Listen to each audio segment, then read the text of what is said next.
Hey there, welcome back to the Millennial Book Junkie. My name is Monique. Thank you so much for watching. And today we're going to talk about the books that I read in August of 2024. I had a really good reading month. I think it was mostly because I was reading more stuff that I wanted to read towards the end. So let's dive in. I read 5 books in August for a total of 1,408 pages, and my average star rating was 4.5. The first book I read in August was Co-Intelligence by Ethan Mollick. Co-Intelligence is a book about AI, specifically the generative AI that we're using right now with ChatGPT that's come out and inspired all these other, services to use AI. And basically, Co-Intelligence is about ways that we can use AI in our daily lives together as if it's like another person. I'm not the best at explaining technology, I will be honest, but I read this book for a book club at work, and I found it really interesting because it essentially teaches you how to work with AI on a daily basis, asking it questions to help you get through things faster, also kind of like use it to automate things, which I haven't quite done yet. But essentially the goal is to really embrace AI. The goal of the book is really to teach you enough about AI to help you incorporate it into your life. And for me, I thought this book was really valuable in that me particularly, I want to do some writing. I want to write books. So it teaches you how to use ChatGPT to kind of help you outline your book. He talks about how you can use AI to do things in business. For example, like if you wanted to start a new business, you can use AI to help you create an audience for that business and to ask that audience questions, do research into your ideal audience. Would my ideal audience like this or that? Obviously you want to do real research as well with real people, but it's a really good starting point to see if your business idea could have traction. I also like the fact that in this book, he uses AI, or he teaches you how to use AI as though it's like a critic for your writing, which I think is great because I personally am trying to write a book, and a lot of times, like, I don't know if I'm on the right track. So what he does in the book is he actually says that you should tell AI to be a specific thriller writer and to give you feedback. For example, you could be like, you're Stephen King, you can tell this to the AI. You're Stephen King, give me feedback on this chapter. What would Stephen King say? And he kind of uses that like to explain to you that you can ask GPT to like be a famous person and to give you feedback on stuff, which I thought was really cool. He also gives kind of like scary scenarios about like what would happen if AI were to really like become self-aware and take over the world. And there's a good chance that, well, not a good chance, I don't want to say good, I don't want to scare people, but it's a possibility. I mean, all things are a possibility, right? But I think for now, things are moving really quickly in AI, and it's becoming something that's really useful. And I really enjoyed this book because it teaches me how to use it just with what I want to do. Like I want to write. So it kind of helped me figure out how I could talk to this AI thing, and get some actual feedback that could help me. So that's what I really loved about this book. I really love the fact that we are all going to be using AI so much in the future, like for everything. It's kind of like when the internet came out. I mean, it's scary, I know, in the beginning, but I also am kind of fascinated by it. So if you're the slightest bit interested in AI and just like how to use it and utilize it to help you with whatever you're facing in this life, I would suggest picking it up because it really is an easy read. I gave it 5 stars because it was just really informative and useful and exciting. Like if you have your morning coffee and you're reading this book, you're probably going to be thinking about like a million things that you could do with AI after reading this book. So I think that it's one of the more accessible books on AI, and I really think you should check it out if you're kind of even slightly interested in using AI in your day-to-day life. The second book I read this month was God's Crime Scene. I read it as an audiobook, and it was by J. Warner Wallace. And this book is written by a cold case detective who used to be an atheist.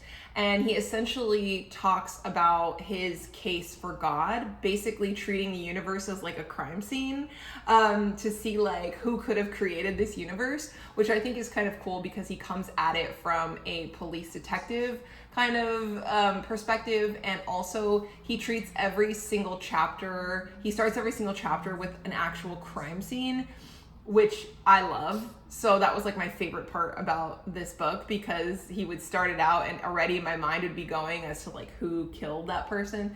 But essentially throughout the book, he talks about different cases for God. Like he talks about it from a scientific perspective, he talks about it from like a moral perspective, and he goes through a lot of different reasons to believe that, you know, maybe it's not just science. Maybe there's something bigger than us that created this universe, which I think is really interesting. And that was the whole reason why I picked up this book, because I read The Truth in True Crime by J. Warner Wallace last month. And then in July. So in August, I immediately just started listening to this book on audio. And I think he made a really great case for God in all his research.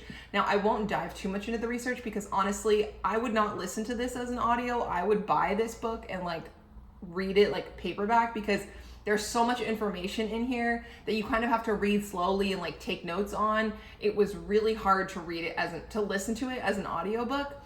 It was fascinating, but it's harder for me to recall the specific details because it was an audiobook. And some of the parts I feel especially when he starts talking about the science of things, I feel were just like better like to read like on an actual book. I feel like that would better serve people like just to read the actual book versus to listen to it. So that was my experience with it. But I did find it really interesting. Like, I'm gonna sound really just ignorant when I'm trying to explain this, but like essentially the part that I really liked was that he was just talking about like the way the planets like align and the way that the sun aligns with the earth and how perfect that is, and like what are the odds that would happen, and like just the distance that the earth is from the sun and how it's just far enough away that we have all this life. Like it's just really stuff like that where it makes you think like, wow, like how did this perfect setup happen, you know? So I really fell in love with that part of the book because it makes me appreciate everything that we have, and that part really stuck with me. So I would check it out if you're interested in that. If you're interested in even science behind, you know, the way that the universe is here, and, you know, listen to someone who is a Christian talk about it. I think that's really interesting because there's a lot of people who are like very science-based and there's a lot of people who are like very faith-based, and I think this would be a great book for both sides to read because it talks about the arguments from both sides. So I gave it a 4. I thought it was really good. I gave it a 4 only because I couldn't understand some of it because I was not taking the time to sit with it and like read it like closely. So maybe that was my fault, but I also felt like maybe it could have been written just a little more for the layman. So I gave it a 4, but it was really, really interesting and really good. If science and, you know, Christianity and the makings of the universe and God, if that kind of stuff interests you, I think you'll like it. The next book I read in August was Everyone Here is Lying by Sherry Lapina. This one was so good. Oh my gosh, I love everything Sherry Lapina. So this one was about a guy who is having an affair with another woman, and the woman, like, whatever, they have a fight. I'm not going to give away any spoilers, but anyway, they have a fight. And so then he goes home early in the workday because he's upset, and he stumbles upon his younger daughter who is not supposed to be home. And he's like really pissed off that she's home. Well, later that day, she ends up going missing. And so everyone is like, what happened to this little girl? And the husband has to talk to the cops and be like, I saw her last. I was home because I was having an affair. Obviously, he doesn't want to say that. So essentially, he is like trying to keep it hidden. But this book is told from like multiple perspectives. So like every chapter, every little vignette is like a different perspective. We hear from the detective. We hear from the mom, we hear from some of the neighbors down the street, you know, we even We hear from the husband, we get all kinds of different sides, and we hear from the woman who he's having an affair with, so you kind of get in everyone's head, and it really does keep you guessing, like, who took this little girl? Like, she's a 9-year-old girl, like, who took her? And it really, keeps you kind of on the edge of your seat. You don't really want to put it down, which is like classic Sherry Lapina, because I read The Couple Next Door, and that one I definitely was like, could not put down. And this is exactly like that. I really wanted to know what happened to this girl. I will say that we find out kind of sooner than I would have liked what happened to her. And so that was the one thing. I gave this book a 4 because number one, I don't like being told like stuff, like especially in a missing persons case. I don't really like to be told super early, like what's going on. And not that it happened too early, but it happened just a little bit early for me. And so right when I found out kind of like what happened, I was like, oh. And then I was like, well, now that I know, like, I don't know, like, why should I continue reading, kind of thing. And so I wish that I knew later. However, it was a very, very addicting book. And up until that point, I was really addicted. And even after that point, I was still kind of addicted because I was like, okay, wait, how is this going down? So I was addicted. But I also had some issues with like the little girl herself. I guess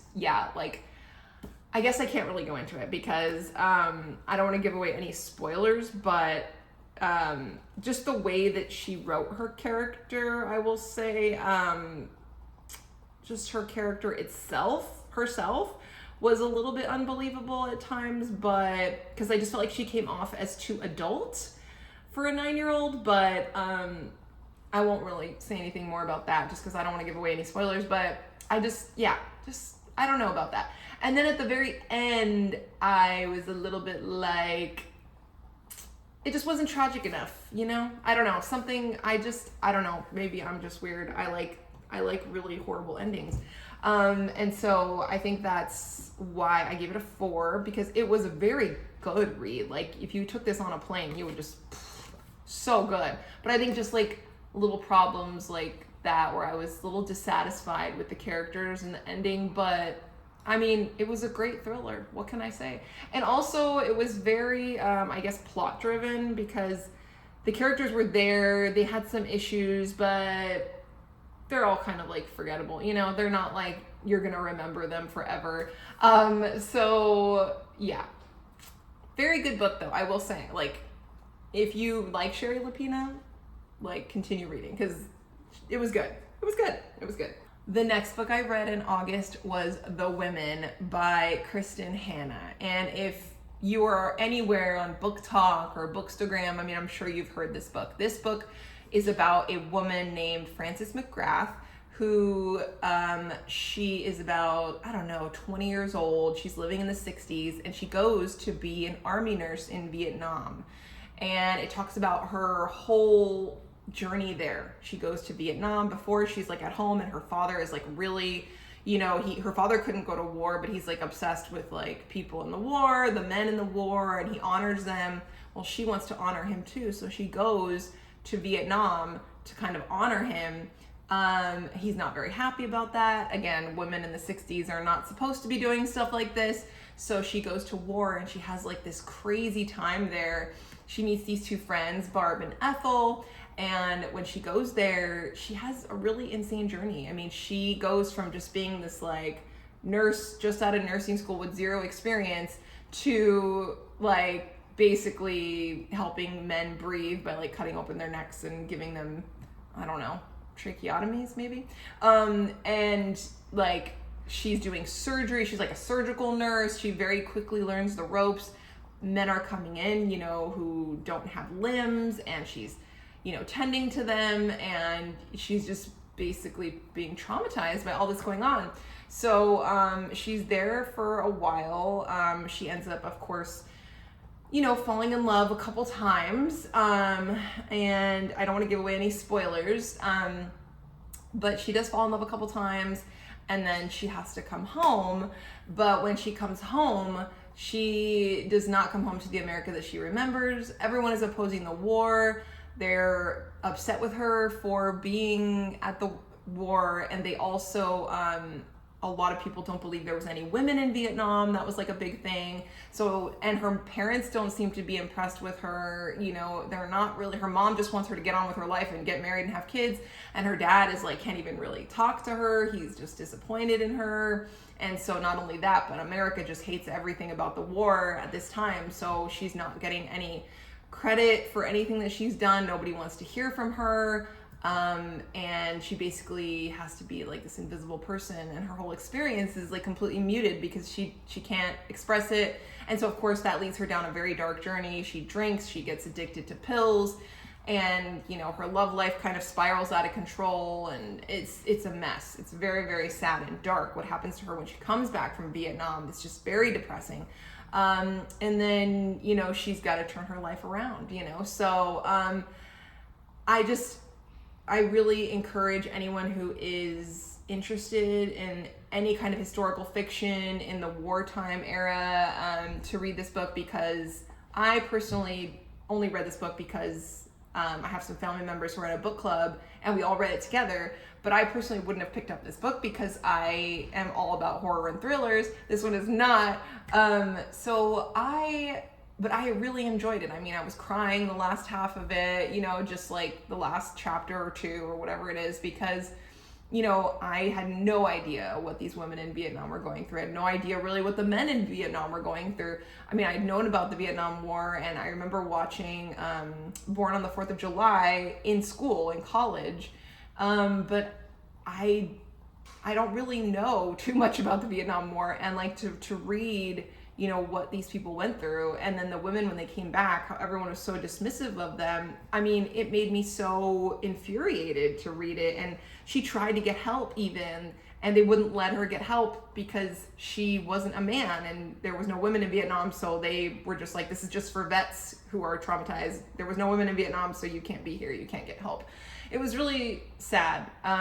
And it just was a book that really makes you aware of what these women went through. They were very invisible back then, and now, you know, this book has brought their stories to the forefront, and I think that's really wonderful. I gave it 5 stars. It was I called it like very dark, depressing, but very good book, because I personally learned a lot, and I am now more interested in this era. I will say though about the writing in the beginning, I want to say like the first 100 and something or so pages. I also am going to post my review of this because I did a video review after I read it. But the first like 150 pages, I couldn't get into it. I don't know why. I really couldn't get into it like until she got home from Vietnam. There was something that just wasn't real about it for me. I don't know why. I don't know, like when she was in Vietnam, I just could not get into it. When she came home, I just resonated with the character the most. So, and I just thought, you know what, this was a great book. So it really was. Sometimes it takes a while to get into a book, and that one I really enjoyed like after the first couple 100 pages. So definitely check it out. I'm sure you've heard about it. I really enjoyed it. So, and it wasn't a horror and a thriller, and I really liked it. So yeah. Check that out. The final book that I read in August was, I have to say, my favorite of all of them. It had everything I wanted. It was The Guest List by Lucy Foley. I gave it a 4.5. This book is about a cast of characters who are very unlikable for the most part. It is about a wedding that's happening on an exclusive remote island. And we get the perspectives of Hannah, who is the plus one. We get the perspective of the bride, Jules, who is this very like power-driven, independent, well-off owner of an online magazine that's like really popular.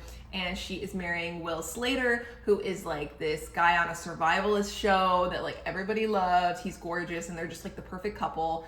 And then we get the perspective of Jono, who is also the best man of Will Slater. and we find out some dark history between these two men. They went to this private school together, which was a very like expensive private school. I think they were like in high school at the time, but they did some pretty shady stuff in high school growing up, and Jono is still holding on to it, and so he's also like the brunt of the group. Like everyone thinks he's just like this slob, and he's very slovenly, and he's got like a lot of hair, and like so at this wedding, when everyone's reuniting, you know, we get this perspective of Jono, who just feels left out from the group because everyone kind of thinks he's a mess up, you know? And we also get the perspective of the wedding planner. The wedding planner is the one who is hosting everything because she is the owner of the island. She lives on the island with her husband, and we get her perspective. And she also has kind of a history that we don't really know about. Her family used to live on that island, and there's some creepiness going on there. So the story kind of unfolds. We also get the perspective of Olivia, who is the half sister of the bride, Jules. And she's got a little bit of, you know, traumatizing history happening there too. She had to get an abortion. She was dating this guy who basically just ghosted her. It was like very, very sad. So all these people are on the island, and things just start going crazy. They start unraveling. Secrets start coming out. We find out that Will is not really who he says he is, or he is not really as likable as everyone thinks he is. There's a dark history that, like I said, between him and Jono that comes to light, revealing that they've done some pretty shady shit together, and everyone is kind of everything kind of revolves around, well, anyway, I won't get into it because I don't want to give away any spoilers, but I will say that everyone's got a motive because there is a murder. Of course there is a murder. So a murder happens also at this wedding, and everyone's kind of got this motive, and you know that everyone's got this motive against this one person, and you're just like, okay, so who could it be? And I will say that like halfway through the book, I kind of knew who the person was that most people hated, but then I couldn't figure out like who would be the killer. And it was a very surprising twist at the end. So I would highly recommend you pick up this book, because this one, I mean, it just kept me so hooked. And not only that, like what I really loved was the character development. So coming off of Sherry Lapina's, who was also really addicting but in a different way because the characters weren't as developed, but this one was like heavy character development, and like you really did not like some of these characters, and you really sympathized with some of these characters. And I personally can't stop thinking about some of these characters. Like Lucy Foley got in my head here. Like she really made me think about these characters like after I had closed the book, and I'm still thinking about them after I have finished the book. And I just cannot speak highly enough of this book. I gave it a 4.5 though, because